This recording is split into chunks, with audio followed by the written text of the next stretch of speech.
TV 24 news ವಾಹಿನಿಗೆ ಸ್ವಾಗತ. ಚೆನ್ನಮ್ಮನ ಕಿತ್ತೂರಿನಿಂದ goods ವಾಹನದಲ್ಲಿ ಅಕ್ರಮವಾಗಿ ಸಾಗಿಸಲಾಗ್ತಾ ಇದ್ದ ಆಕಳು ಹಾಗೂ ಎಮ್ಮೆಗಳನ್ನು ಬಜರಂಗ ದಳ ಕಾರ್ಯಕರ್ತರು ರಕ್ಷಣೆ ಮಾಡಿದ್ದಾರೆ.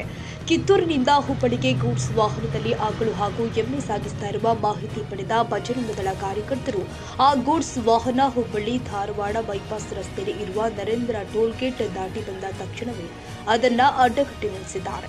ಆ ಕ್ಷಣ ವಾಹನದಲ್ಲಿ ಇದ್ದ ಇಬ್ಬರು ಪರಾರಿಯಾಗಿದ್ದು, ಚಾಲಕ ಮಾತ್ರ ಸಿಕ್ಕಿಬಿದ್ದಿದ್ದಾನೆ. ವಾಹನದಲ್ಲಿ ಚಾಕು ಸಹ ಪತ್ತೆಯಾಗಿದೆ. ಘಟನಾ ಸ್ಥಳಕ್ಕೆ ಹೈವೇ ಪೆಟ್ರೋಲ್ ಪೊಲೀಸರು ಭೇಟಿ ಕೊಟ್ಟು ಧಾರವಾಡ ಗ್ರಾಮೀಣ ಠಾಣೆ ಪೊಲೀಸರಿಗೆ ಮಾಹಿತಿ ಕೊಟ್ಟಿದ್ದಾರೆ. ಕನ್ನಡಿಗರ ಮೆಚ್ಚಿನ ನಿಮ್ಮ ಟಿವಿ 24 ಕನ್ನಡ ನ್ಯೂಸ್ ವಾಹಿನಿ ಇದೀಗ ಟಿವಿಯಲ್ಲಿ ಲಭ್ಯ.